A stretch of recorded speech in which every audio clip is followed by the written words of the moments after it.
all emotions are valid. There's no such thing as good or bad. They are just emotions, and they're all part of being human. So sit for a minute and decide whether you want to stay in that emotion or if you want to choose a different emotion, and then you get to choose what that is. So say you're sitting in loneliness and you're sad because you're lonely. Well, how do you choose an emotion of love when you're sitting in a situation that's causing you to have thoughts that are creating that emotion? Welcome to Becoming Virtuosa, the podcast that encourages you to become your best virtuosa self. Each week, Dr. Susan Crockett goes where the scalpel can't reach, exploring conversations about how to be, heal, love, give, grow, pray, and attune. For the first time ever, she's bringing the personal one-on-one teaching that she shares with individual patients to you on this broader platform. A weekly source of inspiration and encouragement designed to empower you. By evolving ourselves as individuals, we influence and transform the world around us. Please help me welcome board-certified OB/GYN specializing in minimally invasive GYN surgery, internationally in the top 1% of all GYN robotic surgeons, a certified life coach, and U.S. News top doctor, your host, Susan A. Crockett, MD. Welcome back to the Dr. Crockett Show. I'm your host, Dr. Susan Crockett. I'm a board-certified OB/GYN in San Antonio, Texas. I practice specifically minimally invasive GYN surgery, or MIGS surgery. If you haven't seen our prior episode that's talking about what a MIGS is and why it's important for you to know, I really encourage you to check that out because it's really awesome and you need to know. But today on our show, actually all the time on our show, or most of the time on our show, we're not talking about surgery. The tagline for our show is we're going where the scalpel doesn't reach. And today I'm really excited. I've procrastinated about this one for a bit because it's a big, big topic. But today we are doing the third seed. So if you're new joining us, these colors up here on my logo represent the 7 seeds of the soul. And they are what we teach and train to help you get along better in life and feel better and live happier and healthier. And the seeds go B, which is about self-care, and heal, which is about healing. Those 2 episodes have already aired, so we'll put those links down below too. Today we're talking about love. Oh my gosh.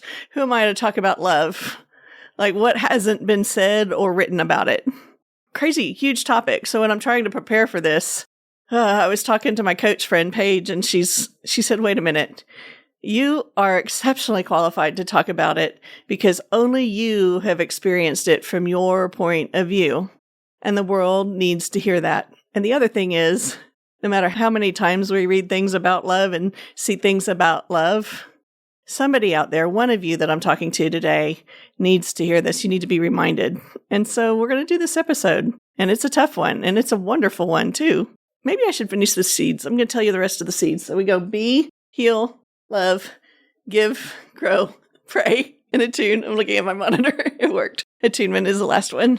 And there's a book coming out later this year called The 7 Seeds of the Soul, and it's currently under production. So stay tuned for that. We'll be looking forward to that. So this thing about love is really interesting. We have a saying that I've had as a personal mantra for, probably almost 20 years, probably 15 years or so. And it's one of our sayings here at the Dr. Crockett Show. We say, love draws a bigger circle. And I have my circle here. I don't know if you can see it, but on that circle, it says love in the middle. And then all the way around it again and again and again, it says, love draws a bigger circle. Love draws a bigger circle. I came up with that at a time when I was expanding my circle of friends. It was kind of when the internet chat rooms and forums were new. And I started using that as my signature line underneath my name. Love draws a bigger circle. So there are a couple meanings behind that. One is it is open to others, it's inclusionary, and it draws a bigger circle of inclusion around people that are not like us. But there's a double entendre here. I love those. That means a double meaning. Love also draws a bigger circle. So if you're looking to be somebody who is increasing the number of relationships and connections that you have in the world, a great way to do that is through love because it draws people to you. It makes them want to be around you more. And so today we're going to talk about a little bit about what love is and philosophy, but then we're also going to talk about how to increase your emotion or your feeling of love in your life. It's a big topic. One quote that I really, really love actually comes from 1 Corinthians is the whole Bible verse about love is patient and love is kind. In the last week, I keep having this verse, the beginning of it, come back to me again and again and again, but it's a little differently. It's love is exceedingly patient and abundantly kind. I've just had that going through my head again and again. Love is exceedingly patient and abundantly kind. When we think about what love is and how we move in this world, you can talk about it from a romantic perspective. You can talk about it from a parent-child perspective. You can talk about loving the room you're in or the work that you do. You can talk about loving God. You can love your neighbor. You can talk about God is love. There's a Bible verse that says God is love. In fact, kind of my belief that Jesus was love incarnate, come to earth, come to the world. That's kind of what he was, the whole metaphor of love. So when people are saying, what would Jesus do? I'm really thinking, what would love do? And how should I respond in that way? One of the ways that this becomes really helpful in my practice and in helping people be well is to realize that love is the opposite of fear. A lot of people think that the opposite of love is hate, but that's not true. Fear is the opposite of love. And love, by replacing feelings of fear with love, we can choose to move in a more productive way in our world. We can choose that. It's also the antidote to grief and angst. Grief and angst. A common thing that happens in the operating room almost every day is when I go to meet my patients in pre-op before surgery, they're almost always anxious. Rarely angsty or angry. Almost never. But they are very anxious. And they're afraid, as they should be, because I'm about to go do surgery on them, and that's kind of a scary thing. And I always joke that they're going to go to sleep, and I'm going to take good care of them, and the main thing is that I'm not anxious. But beyond that, we have conversations in my office when people are talking about wanting to have surgery, and when we are making decisions about their healthcare and surgery, often people get in the lane of it being fear-driven. They're afraid to do something, or they're afraid of the pain, or they're afraid of what's going to happen to them afterwards. And it's really important to talk with your doctor, especially if you're having surgery, about risks and possible complications. That's certainly important. But one thing that's super, super important is that in medicine, we try to never make decisions based on fear. We make them out of love and what is best for the patient, and we do that in a collaborative conversation in the office. So when I see a patient that's moving too far into the range of angst and anxiety, I bring them back and I say, hey, why don't we think about this in terms of loving your body and loving yourself and what would be the best outcome for you and helping you mitigate the risks. It's really, really helpful. Love is not just this mushy-gushy emotion that people talk about. When we talk about it being an antidote, that's a medical term. That means it's the medicine that helps heal grief and angst. Some of my biggest growth lessons in love have come through some of the worst situations that I've had in my life.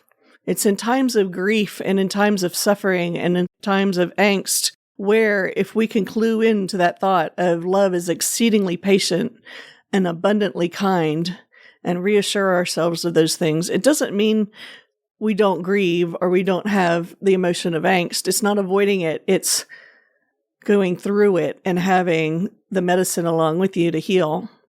So a lot of you will ask me, well, how do I do that? How do I take myself in a situation where we're dealing with loss and grief? How do I help my child who is hurting by being exceedingly patient and abundantly kind? How do I help my elderly parent? How do I deal with a coworker who is narcissistic and getting on everybody's nerves, including mine? How do I deal with circumstances in life not going how I want them to go in a way that is productive and helpful and loving? Because kind and patient and loving do not mean not having a boundary. You have to have healthy, loving boundaries for yourself. It means moving with those boundaries in a place of exceedingly patient and abundantly kindness. I'm messing up the quote. Y'all can say it for me by now. Love is exceedingly patient and abundantly kind. How do you move into love when you're not in it? The first thing is to recognize when you are not in the state that you want to. Our emotions, whether they are happy or sad or disappointed or frustrated or loving and kind and sweet and patient, our emotions are caused by our thoughts, and they are vibrations within our body. They are energy moving through our body. And if you've never thought of it this way, I want you just to take a second, maybe pause the podcast for a second. If you're driving, don't do this. But if you're watching from home, pause the podcast and close your eyes and just pay attention to your body. Where do you feel energy in your body? Do you feel a pit in your stomach? Do you have a heartache in your chest? Do you have a vibration in your hands that's warm and tingly? These are those hallmarks of emotions. So the first thing you need to do is be present. Get out of your head about what you're thinking about all of this stuff and the spinning that's going on in your brain, and be present with your body and identify the emotions that are working through your body. This takes some practice. And if you've never done this before, this is a great way to lead into learning how to manage your thoughts and emotions. This is what we teach in life coaching. And for those of you that don't realize, I'm not just a surgeon, I'm also a certified life coach. So you get both.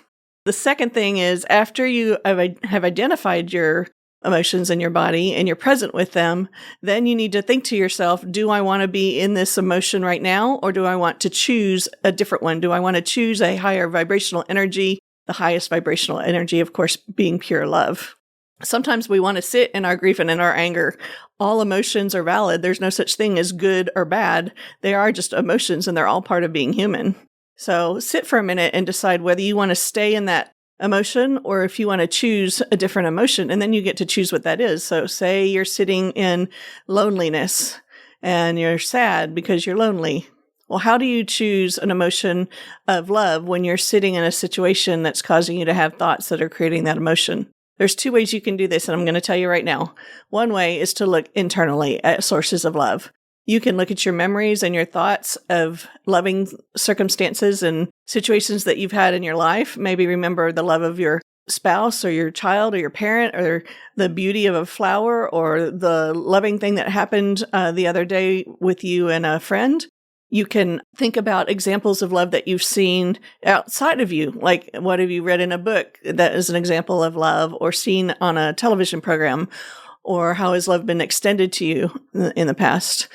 The second way you can do this is to reach even further externally, which would be to reach for a higher power. Some people would call that God, whatever you like to identify it as, a spiritual power. You can tap into our surroundings, our universe, the energy in the world, and you can tap into that feeling of love. It's a vibrational energy that exists all around us. By doing that, you can actually bring that into your body. You can imagine it coming in through your head if you want. I find that helpful. I like to think of myself at times as a conduit of God's love coming through me and extending out to others. So when I'm in that mode and I'm thinking that mode, even when I'm in difficult circumstances, it allows me to look at people through that eye of love, of that exceedingly patient love, that abundantly kind nature. And it changes my feelings within the same circumstance and gives me healing and peace and joy. So I want to leave you with this, dear friends, today. My favorite Bible quote about love is this one, of course: love never fails. Love is stronger than everything. Love is even stronger than death. You know, so many times when we're dealing with loss and things don't go the way we want, whether it's the loss of a relationship, the loss of a dear or a loved one, we think that it is the end of love. And one thing that I was taught at a very young age is that's not true. The love that you have for that person, the love that you're grieving, is still in you. That love is still there. It doesn't go away just because they're not there. Love never fails. Have a wonderful week, my friends, and I'll see you next time on the Dr. Crockett Show. Thanks for listening to this episode of Becoming Virtuosa. To learn more, come visit us at drcrockett.com. That's drcrockett with 2 T's.com. Or find us on YouTube for the Dr. Crockett Show. If you found this episode helpful or think it might help someone else, please like, subscribe, and share. This is how we grow together. Thanks, and I'll see you next week. Love always, Sue.